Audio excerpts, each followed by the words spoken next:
네, 반갑습니다. 안녕하십니까? 안녕하십니까. 오늘 부처님 상담법 강론 오늘 6번째 강의 시간입니다.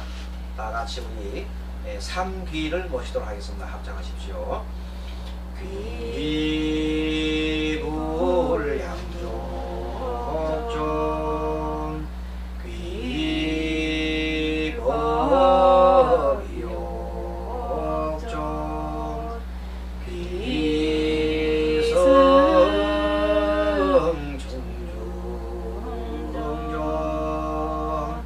네, 반갑습니다. 자, 우리 부처님께서 최상의 깨달음을 이루시고 많은 종생들을 제도하고 교화하셨습니다. 그때 교화한 그 내용들이 경전에 담겨 있지요. 그 경전 중에서도 어떤 경전에 소상하게 많이 담겨 있다 그랬어요. 다 경전은 다 마찬가지입니다만은 특히 암경에 그 내용이 어떤 내용이냐면 상담하는 내용들, 이런 내용들이 마치 수채화 그리듯이 그림 그리듯이 이렇게 잘 설명이 되어 있죠. 그래서 암경을 많이 보는 이유가 거기 있습니다. 그리고 암경 중에서도 잡암경, 잡암경에 그 상담 내용이나 교화 내용들이 잘 담겨져 있어요. 마치 현재 우리가 지금 현재 그 모습을 보듯이 이렇게 잘 묘사가 되어 있습니다. 그래서 잡암경을 중심으로 해서 우리가 부처님의 상담 내용을 어떻게 상담하시는지 교화를 하셨는지 그 내용을 살펴보고 있는데, 한마디로 부처님은 어떻게 상담하셨습니까? 중생의 건기에 따라 교화하셨지요. 일단은 통해야 되잖아요. 그 사람을 설득하고 또 좋은 최상의 길로, 깨달음의 길로 이끌기 위해서는 처음부터 최상의 깨달음 길로 갈 수 없잖아요. 그러니까 맨 처음에는 좋은 일, 착한 일 하면 하늘나라에 태어난다. 그러죠? 이런 식으로 인과법을 중심으로 해서 교화를 했습니다. 그래서 차츰차츰 하다가 더 높은 단계의 깨달음의 길로 인도해 주시는 그런 과정을 이렇게 쭉 이렇게 밟고 있습니다. 자, 그 내용에 지금 배우는 그 기본은 사성제라 그랬죠? 자, 무엇이 있어요? 이 현상을 살필 때 이 현재 상황은 뭐라고 그랬어요? 고다. 이 고가 현재 원인이 어디 있느냐 하면 집이지요. 집이고 그 집의 원인을 갖다가 이렇게 밝히고 내면은 그 원인을 이렇게 제거하고 나면은 멸이 되고 나면 마음이 평안하지요. 평안한 상태를 뭐라고 그랬어요?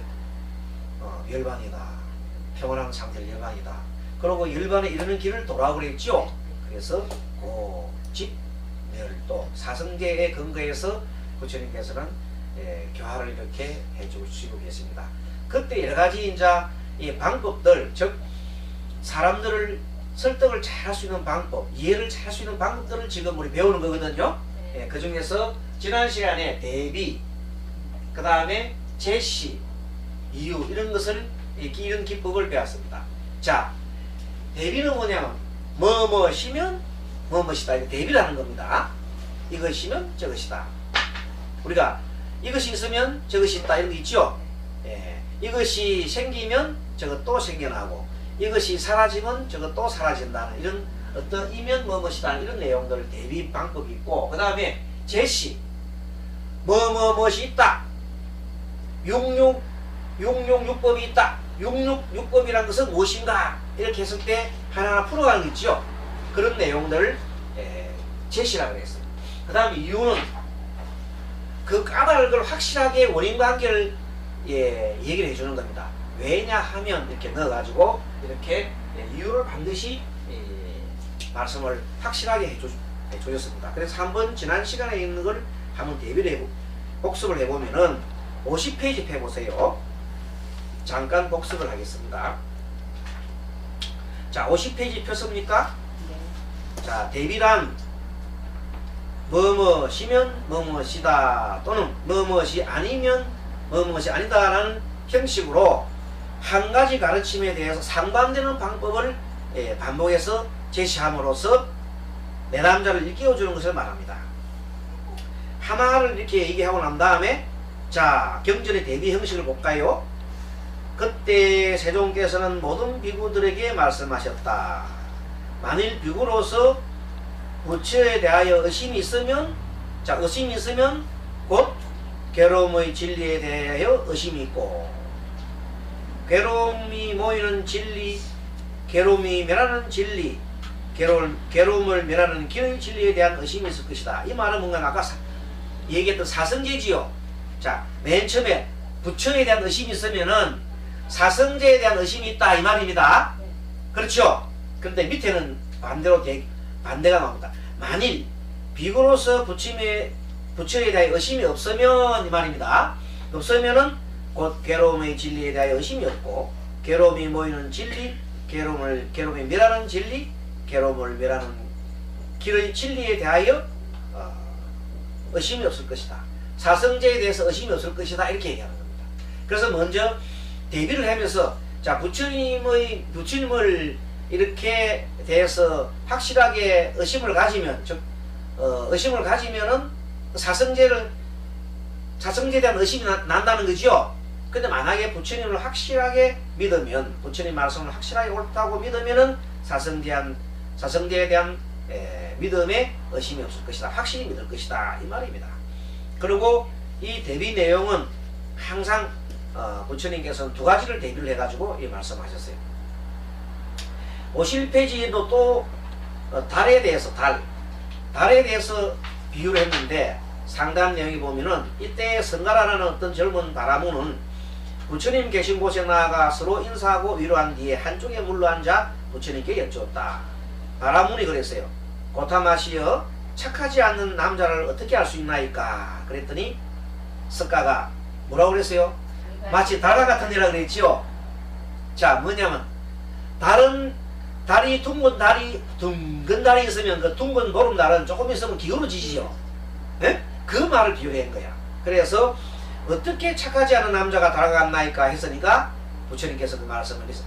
달은 둥그니까 보름 이후에는 광명도 있고 빛깔도 있고 여러 가지 관계된 다른 것들도 있고 밤낮으로 줄어들어서 드디어 나타나지 않는 것과 같이 어떤 사람은 내게 와서 어떤 믿음과 고유한 마음을 얻고 깨끗한 길을 가지며 잘 배우고 많이 들으며 자기를 버려서 보시하고 바른 소견으로 진실하게 된다. 그런데 내가 와서 깨끗한 믿음과 계를 가지고 은혜를 베풀고 많이 들으며 바른 소견으로 진실하게 된 뒤에는 어쩌다가 이제 큰 보름달이 되어버렸죠. 큰 보름달이 되니까 어쩌다가 마음에 자만심이 생기겠죠. 그렇죠. 자만심이 생기는 결과 어쩌다가 그만 타락을 해버려요. 자만심이 생기면 타락을 해요. 그래가지고 개와 지식과 보시와 바른 소견을 잃어버리고 밤낮으로 줄어들다가 드디어는 일체를 잃어버리고 마느니라. 그랬지요.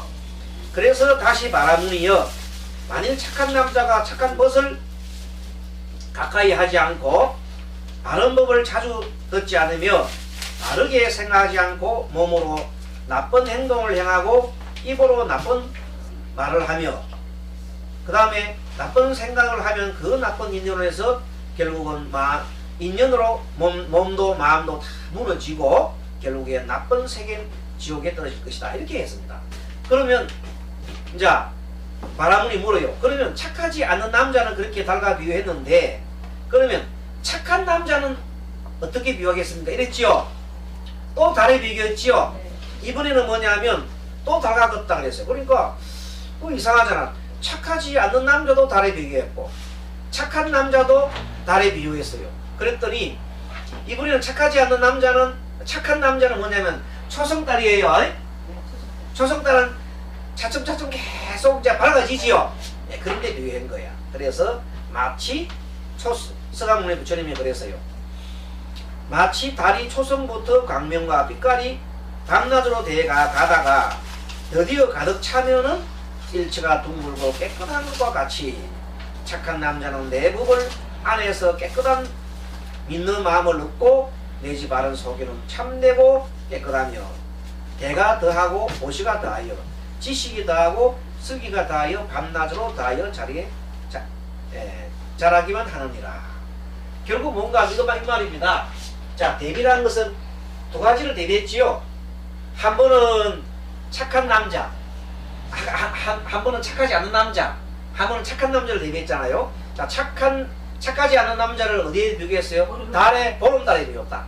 보름달은 완전히 너무나 자만심이 가득했다가 밝았다가 점점 이렇게 나중에는 빛을 잃어가지요.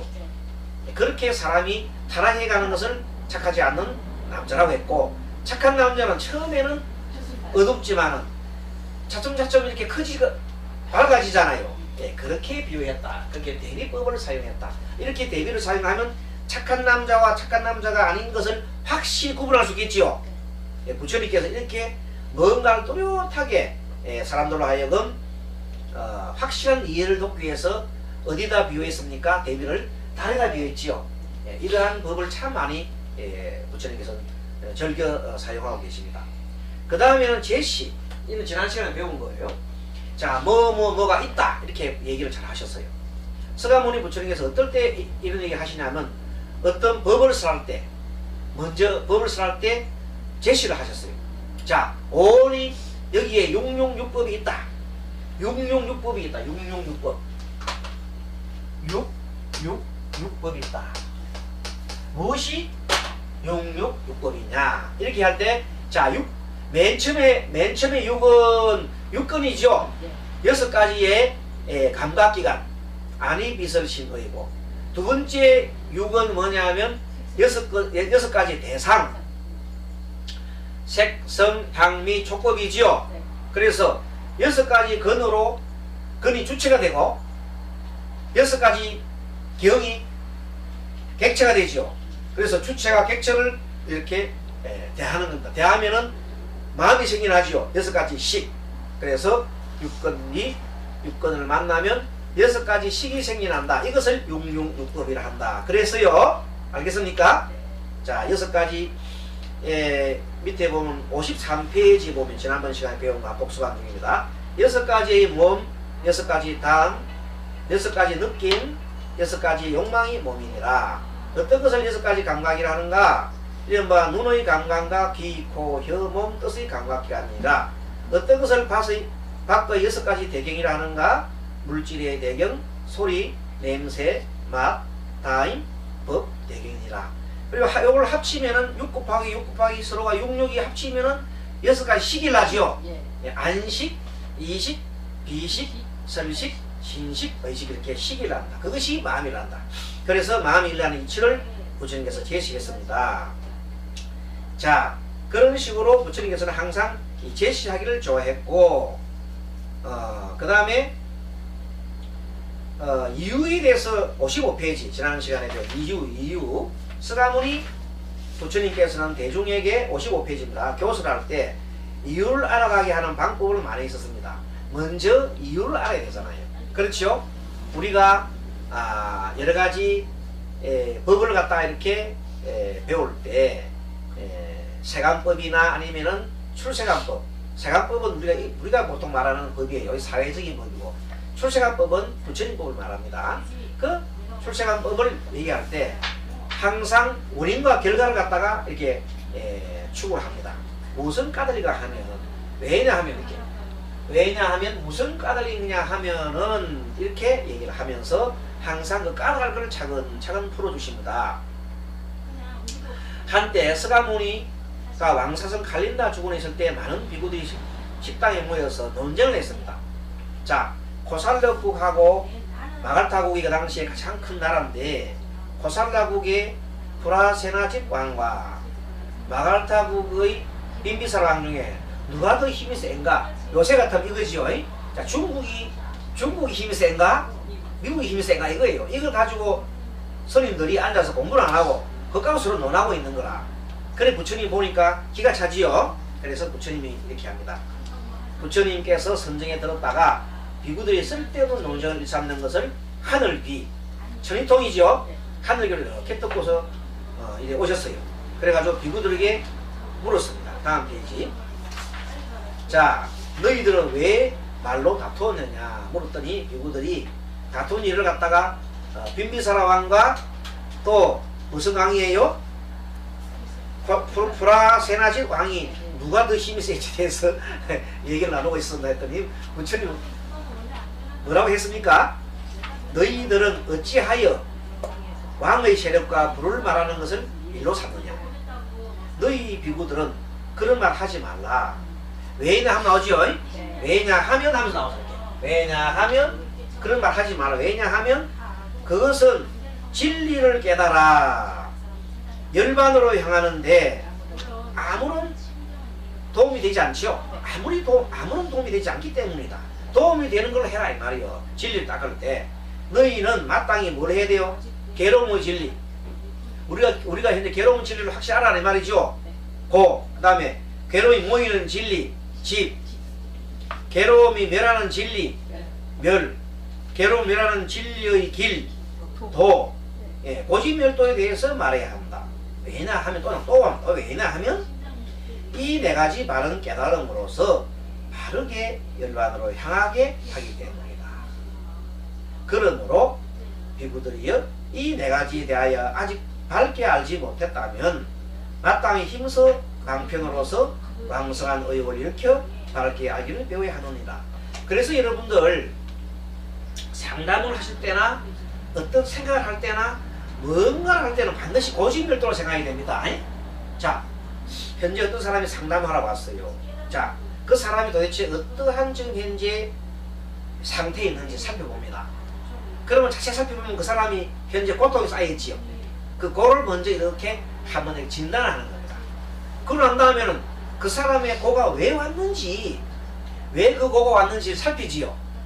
그러면 이런 것 같으면 뭐 그 사람 평소 몸 관리를 안 했다든지 그런 원인이 있을 거 아닙니까? 안 그러면 너무 많이 먹어가지고 배가 탈 났다든지 뭐 안 그러면 마음이 너무나 급해가지고 운전을 막 엄청 빨리 하다가 신호 위반을 해가지고 막 차 사고 나가지고 다쳤다든지 어쨌든 뭔가 원인이 있겠지요. 그래서 현재 이 자기 고통받고 있는 이 몸이 아프든 마음이 아프든 돈이 없든 뭐 어떤 상태, 시험에 떨어져갖고 합격을 못하고 있던 모든 상태에 대해서 결론적으로 원인이 있잖아요. 그 원인이 딱 분석해보면 그 원인이 집이다 말이야. 그 집착이지요. 자, 집착이 뭔가 하면 어떤 사람이 현재 뚱뚱해졌어요. 자, 뚱뚱해진 사람은 뚱뚱하니 고통스럽지요. 다른 사람들은 날씬해갖고 무슨 사이즈를 합니까? 무슨 사이즈? 5 사이즈. 5 사이즈. 선생님 잘 모릅니다. 5 사이즈 뭔지 모르는데 5 사이즈 해가지고 이렇게 기분 좋게 많이 돌아가는데 자기는 뭐 77 사이즈라. 77이면 큽니까? 66보다 위에 77. 그 정도 되면 막 보기 싫을 거야 아마. 그럼 고통스럽잖아요. 근데 그 고통이 어디서 왔어? 집착이 있어. 많이 먹었잖아요. 참지 못하고 막 또 게으름 있죠? 게으른 거, 또 참지 못하는 거, 자기 관리를 안 했지요? 그 결과 그렇게 됐다 이 말이에요. 그러니까 그러면 그 결과가 됐으니까 이제는 이제 그 속에서 벗어나려 그러면 그 욕망에 먹고 싶은 욕망에서 벗어나야 되지요? 네. 그걸 그 내려놔야 되는 거예요. 그 내려놓으면 나중에 몸이 제대로 정상으로 돌아갈 거란 말이야. 예전에 지난번에 뚱뚱한 임금이 아주 뚱뚱한 임금이 얘기했다 그랬죠. 자기가 도대체 이 뚱뚱해서 숨을 쉴 수도 없다. 이 고통을 어떻게 하면 되겠까 했더니 어떻게 했어요? 적게 먹으라죠. 부처님께서 그거는 적게 드셔야겠다. 그럼 적게 들 수 없다 그랬더니 그 방법 알려줬지요. 옆에서 신하가 있다가 숟가락을 좀 들라 그러면 부처님께서 그렇게 먹으면 안 된다고 하셨습니다. 이렇게 하라고 그랬단 말이야. 그런데 자기는 다른 사람 얘기는 안 되는 부처님께서 하는 말을 듣거든. 그 신하가 있다가 부처님께서 말씀하시기를 그렇게 드시면 안 된다고 그랬습니다. 계속 옆에서 얘기 주는 거야. 뚱뚱해진다고 그랬더니 자꾸 부처님 말씀이기 때문에 자꾸 참았어. 그랬더니 6개월 정도로 안 먹고 했더니 완전히 정상으로 돌아왔다 그랬죠. 그 원인을 그렇게 해서 하고 나니까 나중에 편해졌단 말이지. 그런 것을 이렇게 부처님께서는 그 이유에 대해서 하나하나 이렇게 설명해 주시는 겁니다. 자, 그래서 지난 시간까지 공부를 했고 오늘은 비유와 개송. 앞에 대비하고 좀 비슷한데 주로 비유에 대해서 오늘 공부를 합니다. 비유법을 부처님께서는 참으로 많이 사용을 하시고 많이 들었습니다. 자, 중간주 보면은 비유라는 교수의 의미와 내용을 이해하기 쉽도록 신뢰나 우화 있지요. 우리 이속 우화 있지요. 이속 우화 같은 이런 것을 들어서 설명하는 내용인데, 위트머라는 사람이 비유적 표현의 목적은 우리 목사님 한번 읽어주십시오. 어디요? 1번 위트머 비유 표현의 목적은 1. 이미 알려진 것을 더 많이 이해하도록 하기 위해서. 네.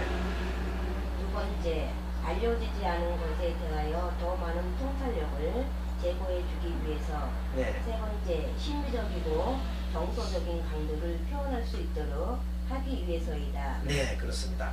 그러니까 비유는 서가모니 부처님의 상담의 꽃이다. 그래 줄 거놓으세요. 비유는 서가모니 상담의 비유의 꽃이다.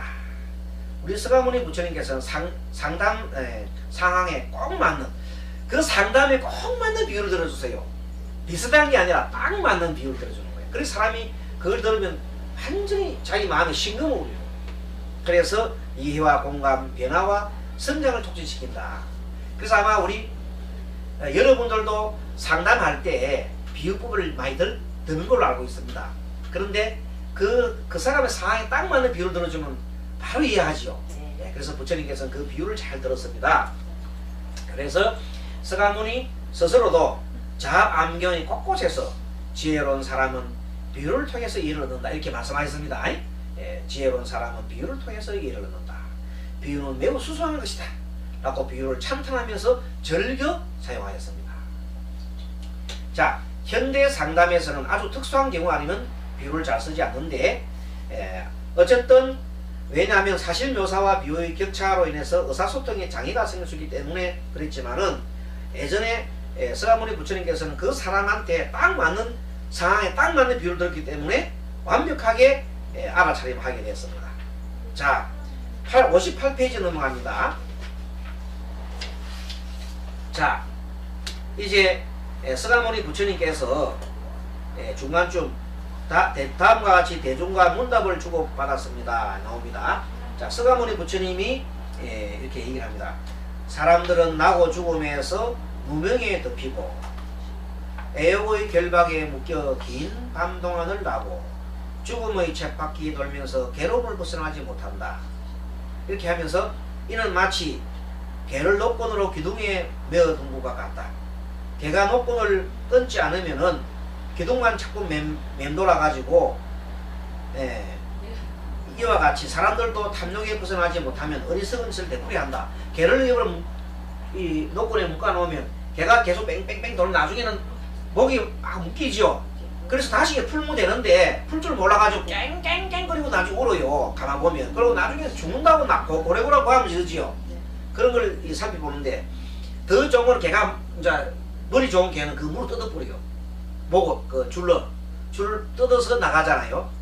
그와 같이 이 개는 개가 그 노끈을 끊지 못하면은 기둥만 자꾸 맴도는 것 같이 사람들도 탐욕에서 벗어나지 못하면 어리석은 짓을 되풀이하게 된다.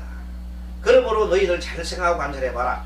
너희들이 비구들이여, 너희는 차란나 새가 갖가지 잡색인 것을 보았나. 아마 차란나 새가 여러가지 색깔이 이렇게 막 모이는 새인가 봐요. 여러가지 색깔이 이렇게 많이 모여있는 그런 거로 찬란한 색깔이 차란나 새인가 봐요. 비구들이 일찍 보았나이다 그랬어요. 그때 차란나 새가 갖가지 잡색인 바와 같이 사람의 마음이 탐욕과 성냄과 어리석음에 물들어 있는 것 같다. 그만큼 잡다하게 되어 있다. 그러므로 마음을 잘 관찰해야 한다. 이를 바로 생각하고 관찰하면 화가가 그림의 본바탕을 잘 다루고 여러가지 채석으로 하여 뜻대로 갖가지 모형을 그리는 것 같다. 여러분들이 화가가 이렇게 그림 그리기 시작할 때에 여러가지 물감을 가지고 흰 백지에다가 자기가 그리고 싶은 걸 다 그려가지요. 처음에는 밑그림을 이렇게 그리지만 나중에 다 완성해보고 나면 아주 멋있게 되죠. 그와 같이 물질, 느낌, 생각, 지어감, 의식을 참답게 알아서 이에 집착하지 않게 되고 거기에서 해탈하게 되면 마침내 남, 늙음, 병, 죽음, 생도병사죠. 고통에서 벗어나고 근심과 슬픔, 번민, 괴로움에서 해탈되게 된다. 자, 그렇게 했습니다. 자, 그 다음에 두 번째 59페이지 보니까 맨 밑에 상담 내용이 밑에 뭐 케마라서 케마. 자, 큰 병을 앓고 있는 케마는 비구예요. 비구가 케마를 간호하던 다사카가 케마를 간호하던 다사카가 오자 여러 상자 비구들이 케마에게 안부를 물었다. 케마의 안부를 물었다. 누구한테 물었냐면 다사카한테 물었겠죠. 다사카가 케마에 가서 묻자 케마는 아픈 고통이 이루 말할 수 없을 정도라고 했습니다. 이 말을 전해 들은 상자 비구들은 다시 말하기를 케마는 스카 세존이 말한 5가지 쌓임이 온이죠. 온이 나 아니죠? 온은 나가 아니잖아요. 온이 나 아니요. 내 것도 아님을 관찰해 보았는가 하고 묻도록 했다. 자, 이 말입니다. 지금 현재 이 비구들이 이렇게 비구들이 많이 있어요. 비구들이 뭐 있는데 케마란 사람이 아프고 있어요. 네? 케마란 비구가 지금 병자인데 그 병자와 친한 다사카란 사람이 있어요. 다사카란 비구가 있어요. 그 다사카가 이렇게 비구들한테 다가오자 비구들이 요새 케마가 어떻게 지내느냐 물었다 이 말이야. 그랬더니 다시 다사카가 케마한테 가서 알아봤죠. 알아봤더니 지금 몸이 너무 아프다 그런 거야. 몸이만 너무 아파 죽겠다는 거야. 그래서 그 말을 다시 비구한테 얘기했더니 비구가 그러면은 부처님께서 오온이라는 것은 나가 아니라 그랬죠. 오온이 내 거 아니잖아. 그럼 아픈 것도 내 거야 내 거 아니야? 아니야 말이야. 그러니까 그것은 언젠가는 사라지고 말 것이다 하고 그 얘기를 다시 케마한테 하라고 했어요. 무슨 말이겠죠? 그랬더니 그러자 케마는 그건 알고 있지만 그래도 아픈 건 사라지지 않는다. 아는 거하고 그래도 아픈 건 사라지지 않는다 이렇게 했어요. 그랬더니 이렇게 다사카를 통해서 또 그 말을 또 전했겠죠. 그랬더니 다사카를 통해서 문답을 주고받던 케마는 스스로 지팡이를 짚고 상자 비구들에게 직접 가서 문답을 주고받았습니다. 상자 비구는 높은 사람 말이에요. 상자 비구는 높은 사람. 비구 중에서도 높은 사람들이죠. 높은 비구들한테 가서 이제 문답을 주고받았습니다. 그 과정에 케마는 나라는 관념은 마치 꽃향기와 같아서 그 뿌리나 줄기, 잎, 꽃줄기 어느 것도 꽃향기가 아니다. 그렇다고 해서 뿌리나 줄기, 잎, 꽃술과 다른 것도 아니다. 즉 나라 몸 그 자체는 아니지만은 그와 다른 것도 아니라는 것을 알았습니다. 여러분 보세요. 이 손가락이 아프단 말입니다. 그럼 손가락 이것이 나 전체는 아니지요. 일부지요. 그렇지만 이것은 내 몸 하나 일부에 들어가고 내 몸 속에 들어간 거잖아요. 그러니까 이 몸 하나가 아프다 해서 이 손가락 하나 아프다 해서 내 전체가 아프다고 막 그래 할 필요는 없는 거야. 요 부분이 하나 아프다 이 말이에요. 알겠습니까? 그렇지만 이 아픔이 하나인 것을 아무것도 아니다고 막 그래 할 건 아니잖아요. 그렇지만 그래 너 손가락이 참 아프구나 하고 바라봐라 하는 거예요. 무슨 말이겠죠? 자 어디 가려워요. 몸이 건질건질 가려워. 그러면 막 가려워서 계속 가려운 걸 생각하고 있으면 더 건지러워요. 그때 어떻게 하냐면 내 몸 일부 중에 한쪽이 가렵구나 생각하고 내 전체를 한번 생각해 보는 거예요. 전체 중에 일부가 가렵구나. 그럼 아무것도 안 해요. 좀 이따가 보면. 그래서 그 생각이 사라진다 이 말이에요. 자 그런 식으로 여러 상장님들은 내 말을 들으십시오. 무릇 지혜로운 사람은 비유로 말미암아 이해되는 것 같습니다. 비유는 마치 유모의 옷을 빨래집에 주면 빨래집은 세탁소지요. 빨래집에 주면은 그 당시도 아마 빨래집이 있었는 것 같습니다. 부처님 당시도 빨래집이 있다는 건 대단하죠. 부처님 당시에도 빨래집이 있었는 것 같습니다. 비유는 마치 유모의 옷을 빨래집에 주면 여러가지 잿물로 때를 빼지만은 아직도 냄새가 남아있죠. 이때 냄새가 남아있으면 여러분 향기를 쏴주는 냄새가 없어진 것 같습니다. 여러분들 우리 세탁을 할 때 향기로운 냄새의 방울방울 떠들어 있죠. 그 이름 뭡니까? 나무기. 예? 나무기. 마무리는 그 이름 뭐랍니까? 그 어쩐지. 어? 피존이요? 바나요? 피존. 네. 피존. 예, 섬유 섬유 피존이죠. 그 피존을 이렇게 넣으면 향기가 향기가 안 나잖아요. 네. 나도. 향기가 나는데 찌든 때 냄새 안 나잖아요. 그냥 찌른 냄새는 안 나. 그러니까 뭔가 하면 이 말인 거라. 그냥 물로 아무리 씻어도 냄새 자주 나는 거야. 네. 근데다가 향기를 쏘면 어떻게 돼요? 향기가 나지. 잡냄새가. 잡내가 잡냄새 없네. 없잖아요. 마찬가지로 지금 내가 손가락이 아프잖아. 손가락이 많이 아플 때 어떻게 하냐면 향기 대신에 연고를 하는 거예요. 어? 연고를 쏘란 말이야.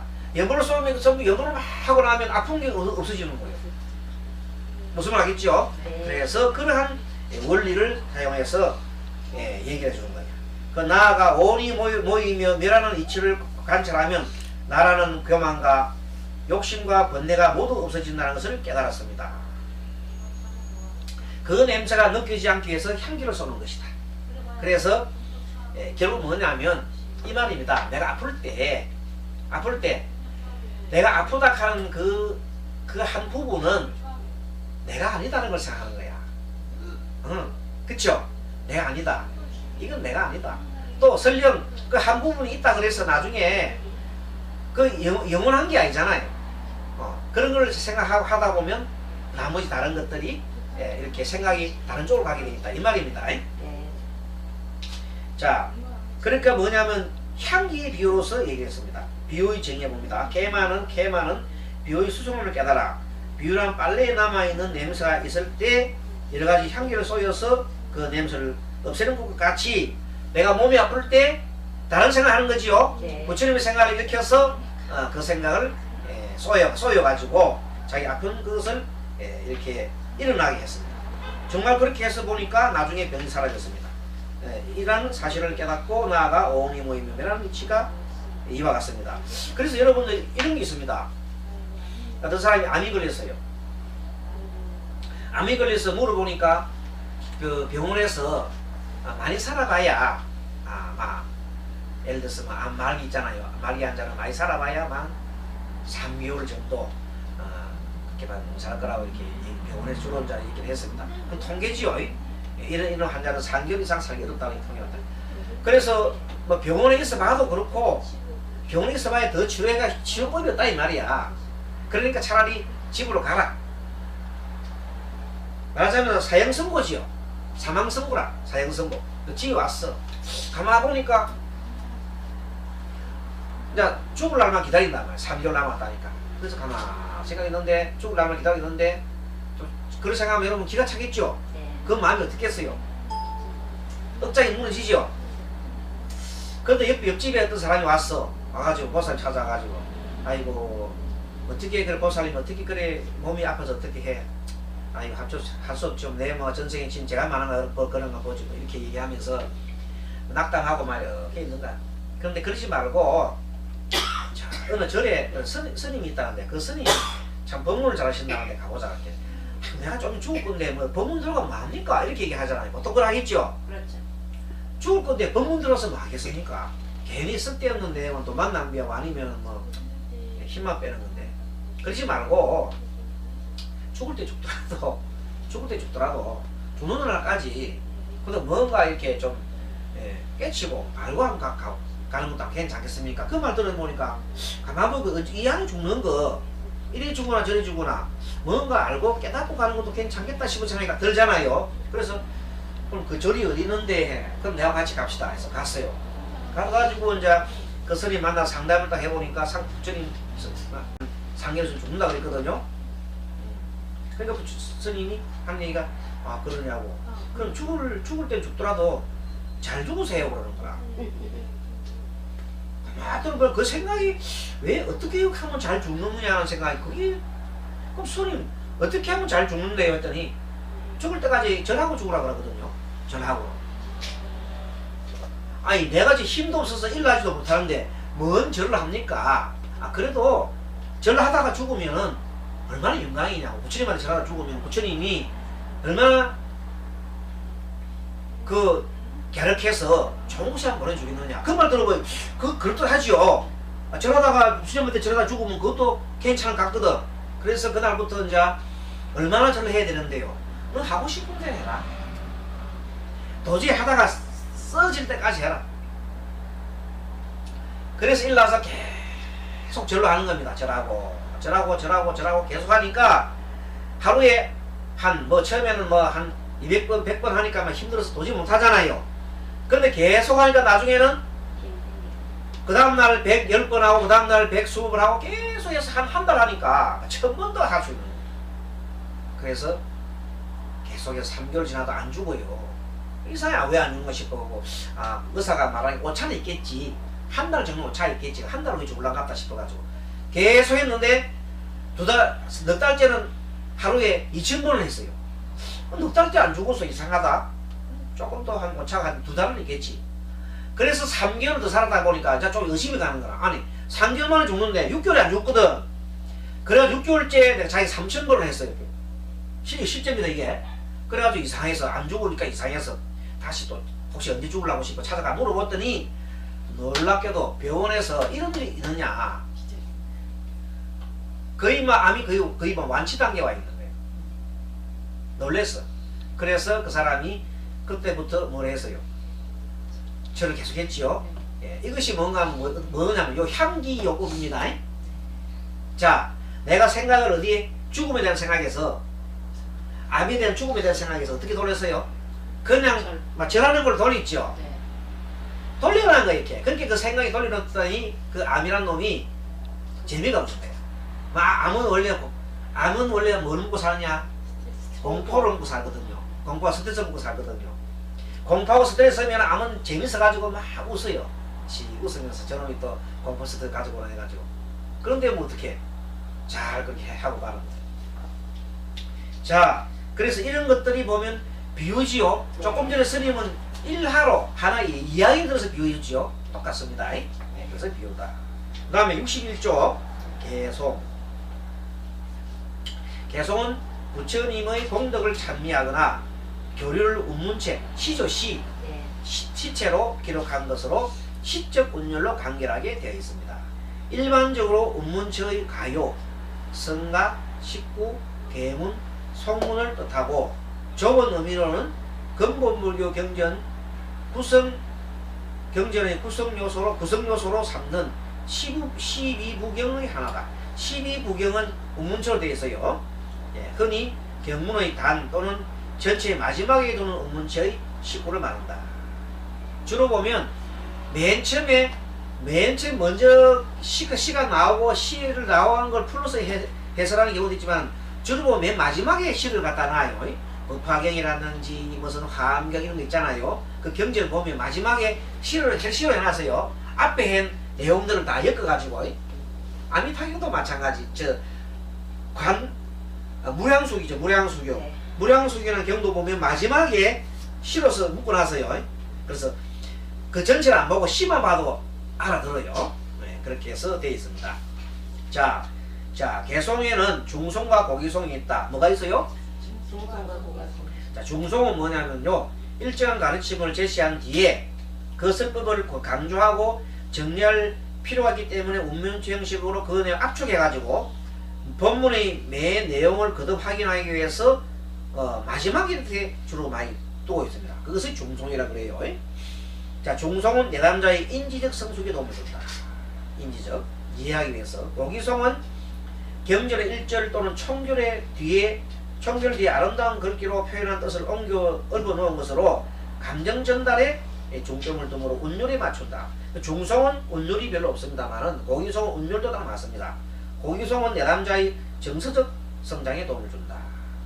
인지적은 지혜, 정서적인 것은 감정적인 거지요. 개송을 현대적 상담으로 보면은 문학과 음악을 상담에 적용한 예술 상담에 여러분들 노래는 여러분 잘 알아듣지요. 노래 소리 막 들어보면 금방 알아듣잖아요. 그런 식으로 예술 상담의 장점은 내담자의 정서적 변화 유도의 통찰을 이끌어 나갈 수가 있는 겁니다. 자, 그래서 다음번에 봅니다. 개송의 상담 효과. 우리 그 정한진께서 1번부터 5번까지 읽으십시오. 개송의 상담 효과 1번부터. 가르침의 내용이 시적 운율로 간결하게 압축되어 핵심을 파악하기 쉽습니다. 2. 노래를 읊는 동안 함축된 문의를 되새길 수 있습니다. 3. 무의식 깊이 저장되어 가르침의 내용을 오랫동안 지닐 수 있습니다. 4. 가르침이 훈습 등으로 일상생활에서 자신의 성찰에 도움을 줍니다. 5. 호흡의 안정을 기대할 수 있으면 동시에 인지와 감정의 통합을 이룰 수 있습니다. 네. 그래서 서가모니는 자아관계에서 내 남자의 감정에 호소해야 할 때, 내 남자의 정서를 움직여야 할 때 통찰 유도해야 하는 장면에서 개성을 적절하게 활용했습니다. 비유와 더불어 가장 많이 적용된 상당 기법이 바로 개성입니다. 비유도 많이 들었지만 개성도 부처님께서 참 많이 했습니다. 자, 서가모니는 대화 도중에 개성을 읊기도 하고 대화를 마무리 지으면서 개성을 말하기도 했으며 아예 문답 자체를 개성으로 시작해서 개성으로 끊철을 맺는 경우도 있습니다. 자, 한번 볼게요. 그때 세종께서는 이른 아침에 가사를 입고 바루를 가지고 사이국에 들어가 걸식을 하셨다. 그때 나이 많고 몸이 쇠약한 어떤 바라문은 지팡이를 짚고 바루를 가지고 집집으로 다니면서 밥을 빌고 있었다. 때에 세종께서는 바라문에게 말씀하셨다. 그대는 어찌하여 나이 많고 몸이 쇠약한데 지팡이를 짚고 바루를 가지고 다니면서 밥을 빌고 있는가? 바라문은 부처님께 아뢰었다. 오타마시여, 우리 집에 있는 재물은 모두 아들에게 물려주고 며느리를 들인 후에 집을 나왔나이다. 그래서 이렇게 지팡이를 짚고 바로를 가지고 집집으로 다니면서 밥을 빌고 있나요? 요새 이런 사람들 많지요? 네. 요즘도 이런 사람이 많아요. 그 당시도 아마 그런 사람이 있었는가? 그대는 내게서 개성 하늘을 받아 외워가지고 돌아갔어. 대중 가운데 가서 너희 아들을 두고 말하겠는가 했더니 그리 하겠나이다. 고타마시여. 그때 세종께서는 곧 개성으로 말씀하셨다. 우리 보살님께서 한번 얘기 주십시오. 앞에 보살님께서. 아들을 낳아서는 마음이 깊었고 아들을 위하여 재물을 모았으며 또한 아들을 위하여 며느리를 들인 뒤에 나는 그것 다 버리고 집을 나왔네. 어떤 시골의 불안한 아이는 그 아버지의 뜻을 등지니 사람 얼굴에 낯잘 악한 귀신의 마음 그는 늙은 아기를 버렸느니라. 늙은 말이라 쓸데가 없다 하여 곧 우리 껍질이 먹이까지 빼앗겼나니 아이는 어리고 아비는 늙어 집집으로 다니면서 밥을 빌었네. 아들은 귀하고 사랑할 것이 아니요 구부러진 지팡이가 제일이로다. 나를 위해 사나운 소 막아주고 험한 곳을 면하여 편하게 해주네. 사나운 길을 밀쳐주고 어두운 길에는 나를 붙들며 깊은 구덩이나 빈 우물이나 풀이나 나무나 가시밭을 피하여 지팡이 유력을 의지하기 때문에 꼿꼿이 서서 넘어지지 않는구나. 네, 잘 읽었습니다. 자, 이게 뭔가 하면 이 식기를 갖다가 부처님이 알려주면서 이것을 대중들한테 많은 대중 앞에 가서 계속 얘기하라는 거예요. 그럼 나중에 그거 아들이 듣겠지요. 네. 그럼 얼마나 창피스러워요. 이거 나오잖아요. 늙은 말이라 쓸데없다 하여 곧 버리 껍질 먹이까지 빼앗겼나니 아이는 어리고 아비는 늙어 집집으로 다니면서 밥을 빌었냐 자기가 이렇게 타면서 이제 밥 빌러 다니면서 이렇게 계속해서 얘기를 하면 동네 사람들이 그 아들을 얼마나 그 하겠어요. 그래서 그 대신에 자기한테 유일한 것은 지팡이가 자기한테 최고 좋은 거지요. 어? 사나운 소도 막아주고 개도 막아주고 깊은 구덩이나 빈 우물 파진 속에 떨어지지 않게 해주고 그랬으니까 자식 필요 없고 오직 나는 이 지팡이 하나에 의지해서 지금 이렇게 걸식을 하고 있다. 이런 건 참으로 어찌 보면 요즘 우리 현대인들한테도 너무나 딱 맞는 얘기지요. 그래서 바라문은 세종에게서 이 개성을 받아서 바라문 대중 가운데로 돌아가면서 그 아들을 두고 계속 말했습니다. 그랬더니 먼저 대중들에게 내 말 참 들어봐라, 내 말 들어봐라 하고 난 다음에 이 부처님께서 준 개성을 읊으세요. 네. 그 뒤에 부처님께서 말한 개성을 외쳤다. 그 개성을 들은 아들은 부끄럽고 항공하여 곧 그 아버지를 안고 아이고 이제 그만하세요 하고 집에 돌아가 몸을 어루만지고 목욕시켜주고 푸른 옷을 입은 뒤에 아버지를 주인으로 삼았다. 그게 부처님께서 개성을 활용해가지고 그러니까 다른 것보다 개성을 할 사람들 신경을 올려주잖아요. 그 아들이 듣고 보니까 자기가 잘못한 걸 너무 알겠잖아. 그래서 깨우치시 한 겁니다.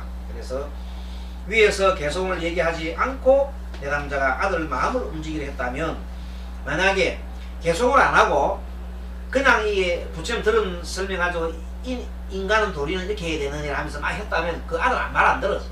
근데 이렇게 노래로 있잖아요. 요즘부터 노래로 해가지고 막 이렇게 했더니 자기가 감동을 받는 거예요. 그래가지고 효과적으로, 그래서 요즘 보면 노래도 보면 여러분들 보면 부처님 우리 법회할 때 그 부처님 노래 있잖아요. 삼기 노래나 이게 부처님 노래를 부르잖아요. 그때 여러분 노래 부를 때 이렇게 숙연해지잖아요. 그렇잖아요. 한 번도 안 불러봤어요. 참불가 안 불러봤어요? 네. 앞으로 참불가하고 그런 거 좀 한번 해보셔야 됩니다. 네. 우리 그 다음에 참불가 할 때 같이 한번 해봅시다. 네. 참불가. 자, 시적 운율이 일반적 대화보다 외워지기 쉽습니다. 네. 개성으로 아버지의 불쌍한 처지를 읊음으로써 아들의 감성에 호소했습니다. 아들 혼자 아닌 여러 사람이 있는 데서 이렇게 함으로써 아들이 온전히 부끄러운 느끼게 있습니다. 맞지요? 네. 네 번째, 만약 그래도 아들이 외면할 경우 대중들이 아들에게 심리적 압박을 가할 수 있도록 장치로 활용했습니다. 즉 대중으로 하여금 아들이 아버지를 받아들이는데 정인 역할을 하게끔 하였습니다. 이렇게 듣고 나니까 오늘 이 비유와 개성에 대해서 확실히 알겠죠? 네. 그러니까 지금 오늘 지난번 시간에 대비, 제시, 그 다음 오늘 시간에 비유와 개성에 대해서 공부를 했고, 다음에는 제4장에서 또 예화, 위의, 감화, 분별 이런 식으로 공부를 해 가도록 하겠습니다. 그래서 이 내용들은 우리가 조금만 기호를 기르면 이해할 수 있는 부분이고 어렵지가 않습니다. 그리고 이걸 많이 활용하고, 이제 여기 나오는 그 사례 있잖아요. 부처님이 조금 아들을 갖다가 어떻게 하냐면 시로서 이렇게 했지요. 그 내용들을 이렇게 한단 말은 뭐냐면, 우리가 뭘 전해줄 때, 다른 사람 전해줄 때 시적인 거 있잖아요. 좋은 그 시 같은 걸 시집을 이렇게 해서 선물해 준다든지, 또 그런 것도 괜찮겠네요. 노래 선물을 한다든지, 어머님에 대한 사랑 있잖아요. 그런 거 보면 그 아주 구구절절한 그 노래 있잖아요. 그 노래 한번 들어보면 어머니에 대한 사랑이 일나지요. 네. 우리 예전에 스님이 훈련소에서 있잖아요. 아주 오래전이다. 훈련소 군에 갔을 때 훈련소에서 가는데, 그날이 마치 어머니 날이 며칠이에요? 5월 8일날 그때가 마치 우리 훈련할 기간이야. 근데 훈련하다 말고 전부 다 연민장에 다 얼마나 힘들게 운동하는데, 그때 딱 써가지고, 자, 지금부터 우리 각자 고향을 향해서 다 써라. 동쪽으로 쓴 사람, 뭐 북쪽으로 쓴 사람, 남쪽으로 쓴 사람 다 돌아서요. 그건 다 각기 다 틀리게 쓰잖아요. 그래서 가지고 머릿속에 참 어머니, 나를 보고 있으면 어머니를 생각해봐라. 그 어머니 다 생각. 어머니 없는 사람은 하늘나라 가서 하늘나라 없는 생각하고, 이래가지고 나 실제 괴로움 하고 노래 부르는데, 그 장정들이 눈물 안 흘린 사람이 없어요. 네. 진짜 막 팥죽 같은 눈물을 흘리는 거죠. 좀 있으면 총 들고 가서 적고 죽이라면 죽일 수 있는 그 사람들이 그 노래를 부르니까 눈물 다 흘리는 거예요, 그냥. 그래서 이 100마디 말보다도 이 노래가 중요하구나. 그러니까 예전에 그 유명한 역발산 그 장군 있죠? 갑자기 생각이 안 나네. 그 장군이 해하성이라는 성에서 전투 중에 마지막 이제 그 성에 가가지고 이제 그 유방과 항우라는 장군 있거든요. 네. 초나라 패왕, 초패왕이라죠. 초패왕 항우.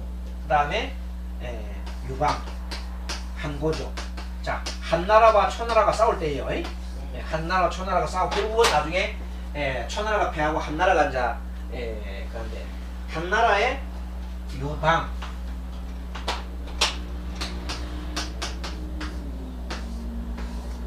유방이 늘 전쟁에 패해요. 계속 패다가 마지막에 전투가 해하성이라는 성입니다. 해하성. 이 해하성이 뭔가 하면 전부 다 이 강으로 둘러싸이는 이 강 속에 강으로 둘러싸여 있어요. 강 속에 성이 이렇게 되어 있어요. 성. 성이 섬으로 돼 있는. 섬과 같은 곳이에요. 여기로 이제 들어갔어, 항우가. 여기 들어가가지고 다 이제 막 궁지에 몰렸지.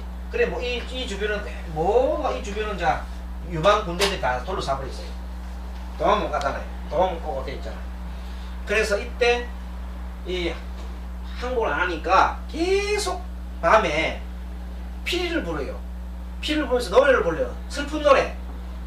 이 초나라 사람들이 집에 가는 거 있잖아요. 그 고향 가는 노래 있잖아요. 그 고향 가는 노래를 부르면서 막 오니까 그 소리에 이 성에는 이 초나라의 그 전부 다 군인들이 전부 도망가 버려요. 밤에 그 소리 듣고 너무 슬퍼가지고. 그리고 일부러 이쪽에 가게 길을 갔다 여기로 가면은 군인들이 가도록 놔주세요. 그렇게 전부 도망가게 놔주는 거예요. 그게 다 도망가고 나중에 자고 나니까 군사가 막 그 절반 이상이 다 나고 났잖아요. 그래서 나중에 도저히 안 되게 싶어서 항우가 그 큰 대단한 항우가 그 강에 강에 빠져 죽었어요. 우미야라는 저게 자기 그 애처하고 같이 물에 빠져 죽었어요. 슬픈 얘기인데, 자 그때도 뭘 영해서요? 노래를 영했다는 거예요. 여기까지. 잘 되었습니까? 네. 오늘 여기까지 하겠습니다. 합장하시고 나같이 바반야 바람 인사 맺겠습니다. 다같이 바반야 바람이 좋은 한 주 행복한 주 되십시오. 감사합니다. 예.